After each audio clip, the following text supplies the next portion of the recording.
Local productions seen on Delta College Public Media are made possible with support from viewers like you. Thank you.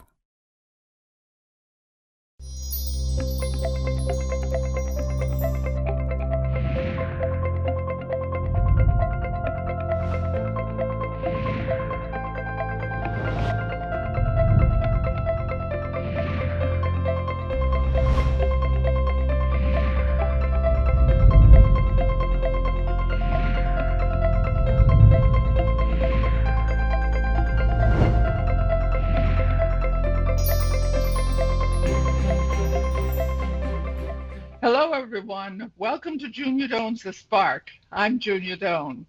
Thank you for joining us today. My guest is Eric Cohen, Executive Director of the Tikvah Fund and a leader in the development of the Emic Classical Academy, America's first Jewish classical prep school. Welcome, Eric.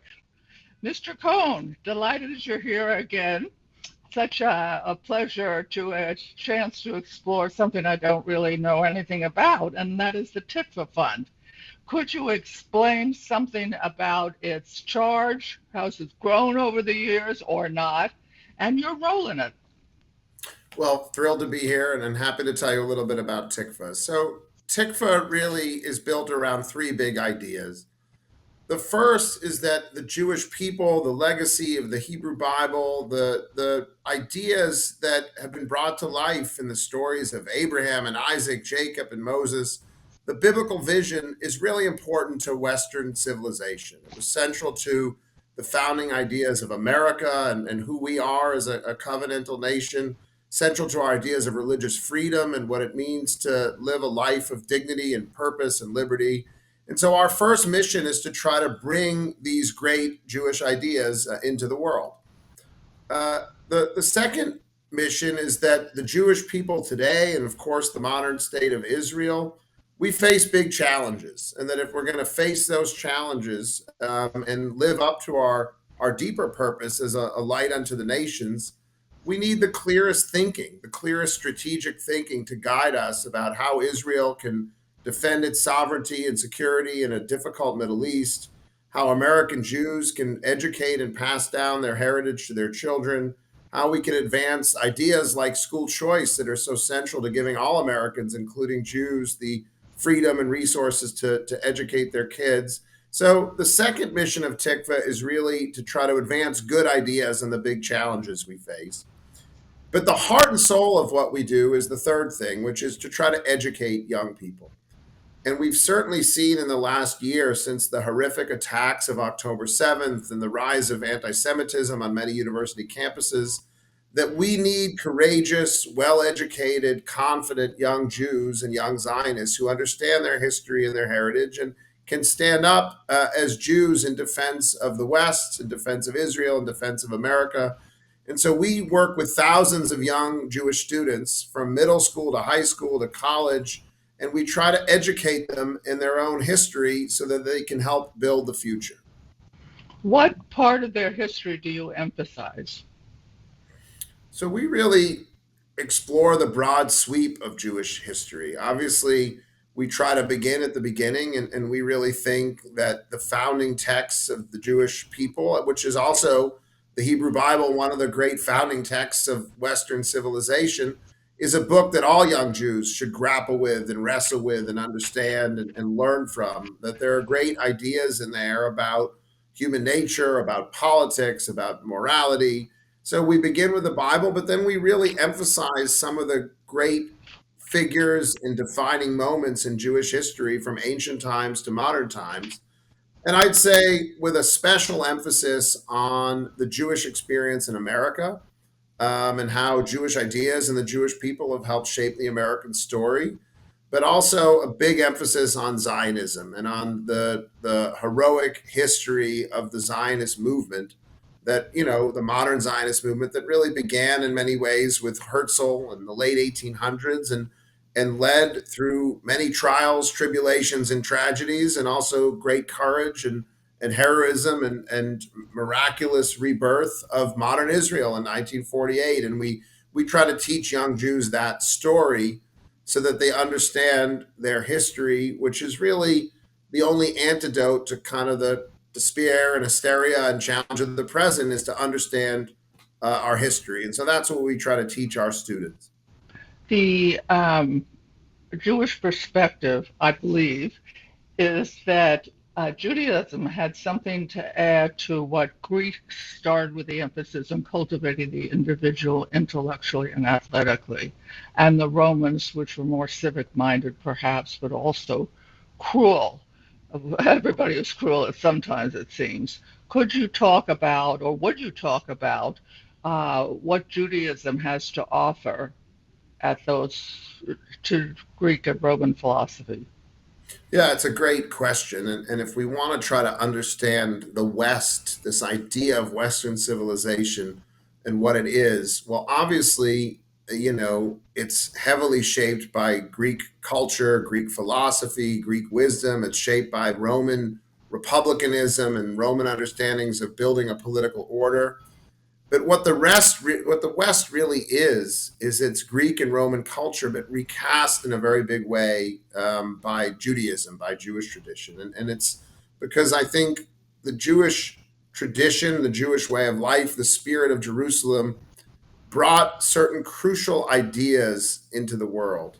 Certainly, the idea that human beings are created in the image of God, that every human being has a kind of equal dignity that ought to be respected, the idea that we're a commanded and covenantal people, that God is in search of us and God has a purpose for us in the world and a summons, and the idea that history is a grand redemptive narrative, that there's a creation, there's a dramatic unfolding of our story, and that it leads somewhere. That history is not simply fate, it's not simply the recurrence of the same cycles of tragedy over and over and over again, but that history is a narrative with a purpose, and that the Jewish people live with a unique purpose in the world. And, the great Catholic novelist Walker Percy once began an essay where he asked, "Where are the Hittites?" And what he was trying to capture was that many peoples have come and gone in history, including great large civilizations, and yet the Jews endure. And the Jews are this miraculous message in the bottle of history that remind us of what our purpose is. And so we really believe that if you want to understand the West and you want to understand the human story, you've got to understand the Jewish story, and that includes the Jews themselves. Jumping to modern times, I don't think that's happening right now. We live in a time of hedonism and violence. There's always violence, but the thing that I ask myself, I believe that everybody has a choice in their actions between good and evil, and daily, moment to moment, you get to choose. And because I never understood the Holocaust, if there was a God, how could that ever happen? Would you care to comment on people's questioning things like that?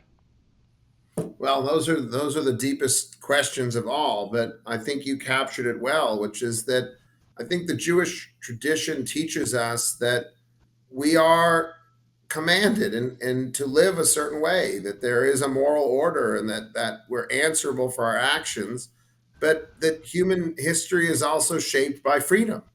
And that's the freedom to choose the righteous path and the freedom to choose the unrighteous path, and that we have to teach our children the ways of righteousness, and that is a central animating idea at the heart of the Ten Commandments, at the heart of the Jewish tradition. Now, we live in a time where we've made, I think, a god out of autonomy, and an autonomy is different than freedom. Meaning, freedom means the freedom to choose, but we're still choosing toward the good or not the good.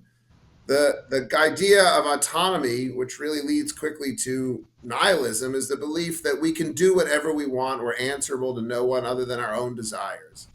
And that way of thinking leads to a lot of despair, it leads to a lot of destruction, and it leads to a turn against the future. One of the most shocking things about the modern era is that if you look at all the most advanced nations of the world, most of them basically all of them, are not having children.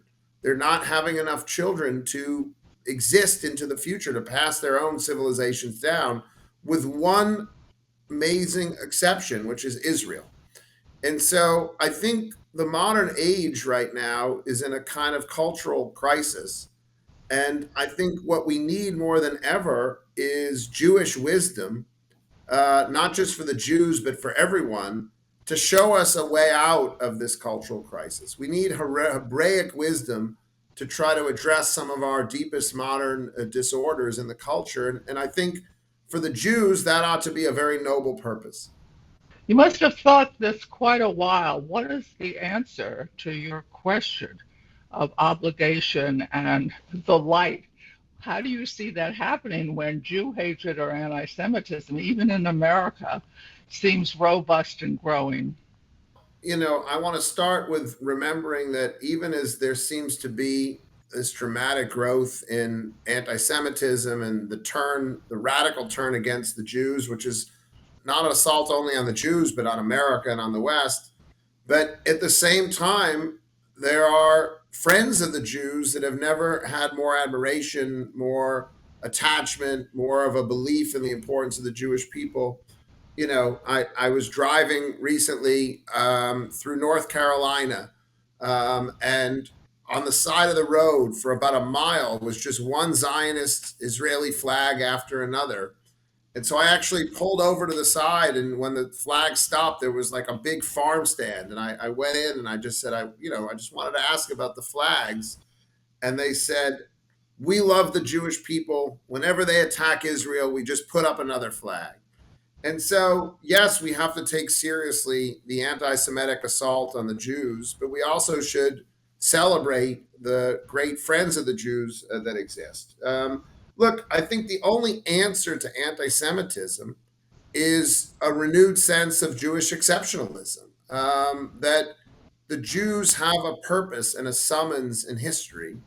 And young Jews should come to learn and appreciate that. We should come to understand our great ancestors so we have the courage and the confidence to live up to our Jewish purpose now. And, the Jews, as one great thinker, Milton Harmelfarb, said years ago, are no bigger than a rounding error in the Chinese census. And yet we find ourselves at the center of world events over and over and over again. And that's because I think we have a special purpose. And I think anti Semitism is sometimes the perverse or sick inversion of that great purpose. And what we try to do at Tikvah and in our schools and in our educational programs is pass down that Jewish wisdom so that young people can meet the challenges of our moment. What do you mean or Jews mean by Jewish exceptionalism? Because someone who may not know that definition may take it differently and have. The idea of exceptionalism means that we have, as a people, a unique and special story and a unique and special purpose. And there's no way to look at history and no way to look at the miraculous endurance and grand achievements of the Jewish people without some sense that this is not a normal people. Now that exceptionalism comes with great responsibility and should come with great humility. We were given the gift of being an exceptional people, and we have to live up to that gift.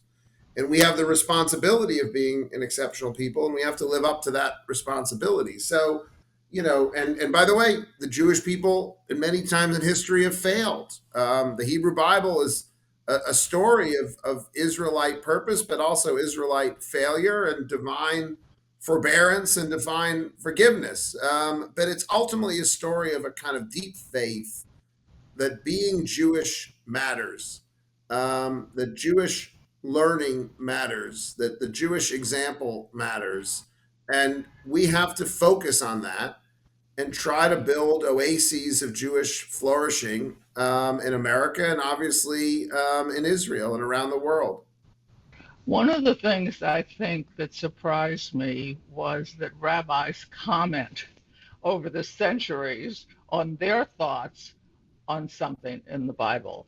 And what I've been taken with as I think about that is the idea that there are many layers and many ways to look at things, but dependent on culture and emphasis in a lot of contextual items. But the fact is, it calls for deeper, or the request for deeper understanding. So instead of just skating across the top of an idea, it gets you to consider it more minutely and therefore come to perhaps a different decision or the same decision.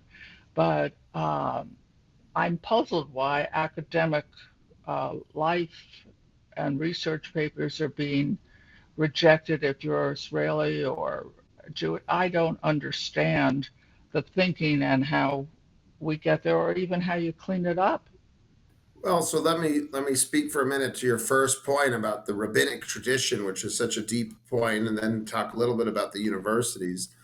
Look, I think the rabbinic tradition of commenting and then commenting and arguing about the Bible, there's, I think, a very deep wisdom there, which is that the Jewish tradition offers us both clarity and an appreciation of mystery. Clarity about the fact that there is a moral order to life, that there is a structure to living well, that there is a, a system of holiness that ought to govern our lives in a significant way, and we can understand that, and we can follow it, and we can live in accordance with it.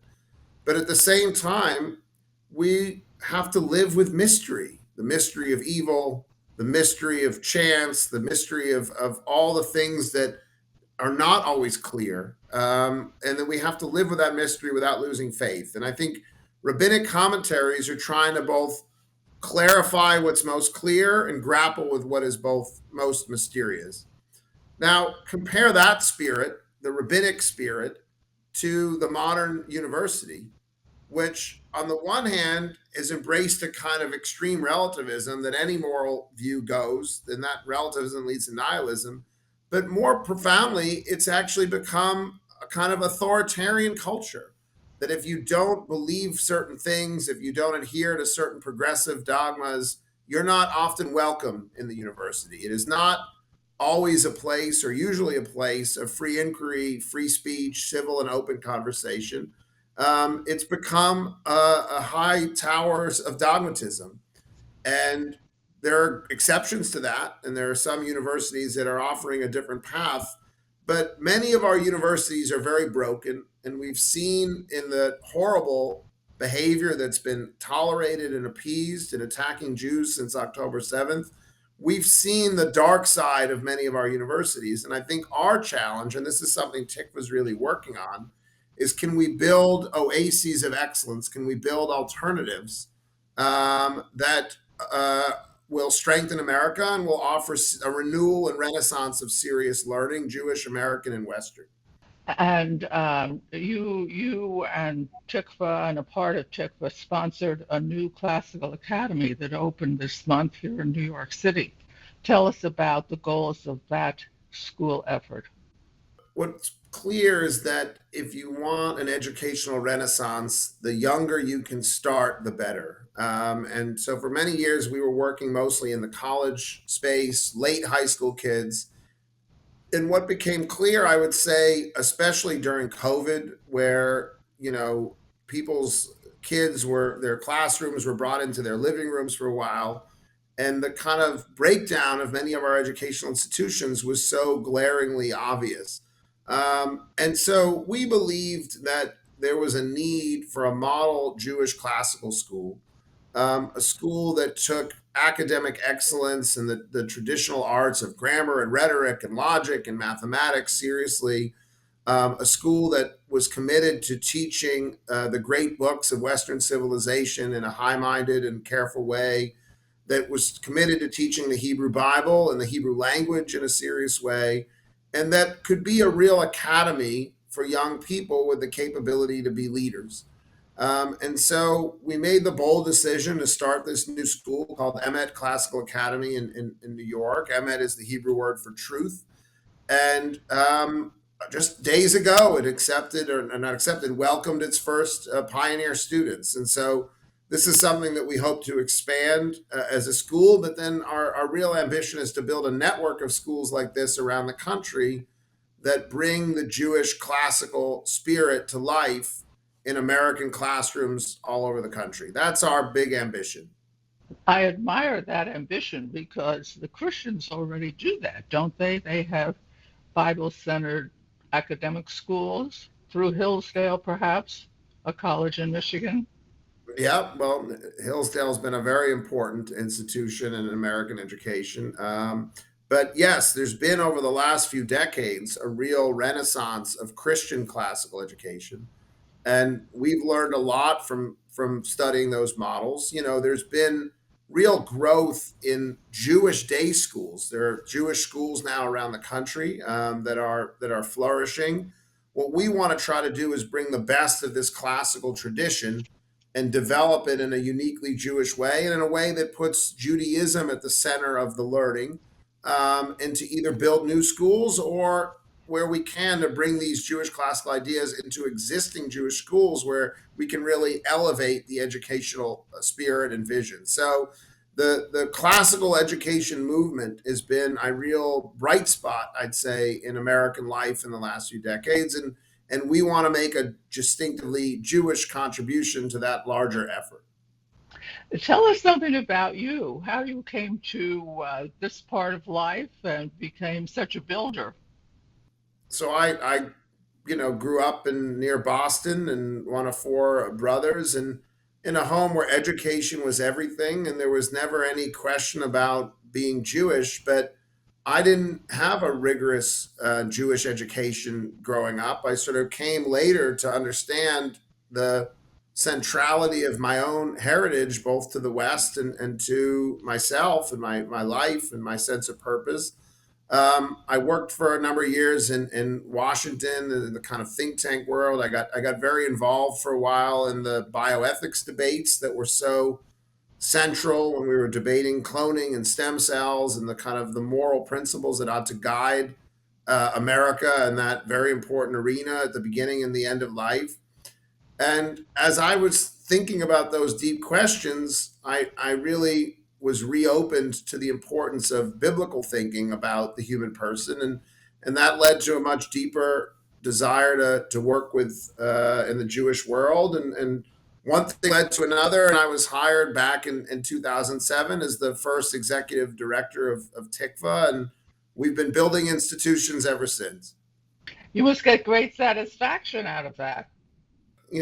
It's what a great privilege to have your work also be your vocation and your calling, and, to get to see many, many hundreds and now thousands of young people that we've educated flourish, and to see important intellectual work that's helping us make sense of the Jewish situation, and try to help renew the culture. And so, building institutions is hard. Anything important in life, as you know, is hard, but it's certainly a great privilege to be able to do this work and to see things go from, an idea and a conversation or a memo to a living, breathing institution that's really shaping the lives of lots of people. So you talk about the emphasis of growing the academies, um, but what else would you like to concentrate on in the next 5 or 8 years that have to do with the general culture of America and Judaism? I'd say the biggest thing is to try to transform the higher education marketplace. You mentioned Hillsdale. Well, I think Hillsdale's been a model of excellence in higher education, a serious curriculum devoted to forming young citizens and future leaders who understand the American inheritance and understand the West. I think we need to build many more places like that, each with their own character and flavor, that offer alternative university opportunities to the most talented young people, Jews and Americans, of all backgrounds. And so, I think we are living right now in a moment of both crisis and opportunity in higher education. And there's no question that our universities have really shaped the culture of America in a very big way. And tragically, since the 60s, usually for the worse, not for the better. And I want to help reverse that trend. So I'm working very, very hard on what I've called the Exodus Project, which is to try to make the case that many of our most talented young people need to choose new alternatives, not simply go to the Harvards and Columbias of the world that I think are very broken, but have to have the courage and the clarity to go to places where they can really build. And that's the big thing that I'm trying to work on now. How do you do that? Well, it's really looking for partners and leaders in key places around the country um, that are trying to do this, and we've found some real opportunities. The most exciting one right now is at the University of Florida, where they've built a new honors college that's shaped by this Western and American civilizational vision.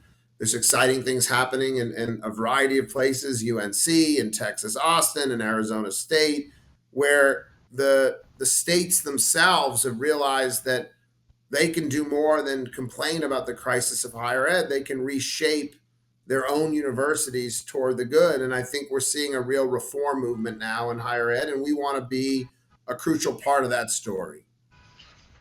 Mr. Cohen, I have to quit, unfortunately, but I'm so glad you were a guest here. I hope you had an enjoyable experience, and I wish you a lot of good luck in this emphasis as Judaism being part of the Western concept of obligation and to live well, to make a difference positively and respect all life.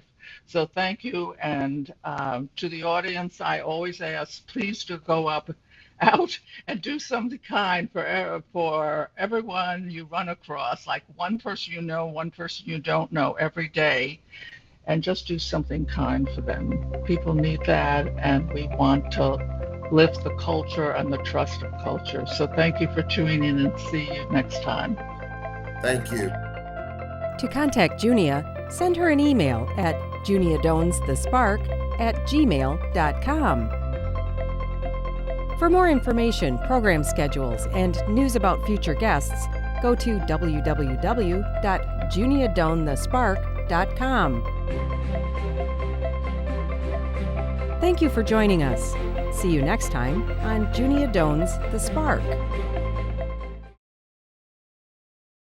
Local productions seen on Delta College Public Media are made possible with support from viewers like you. Thank you.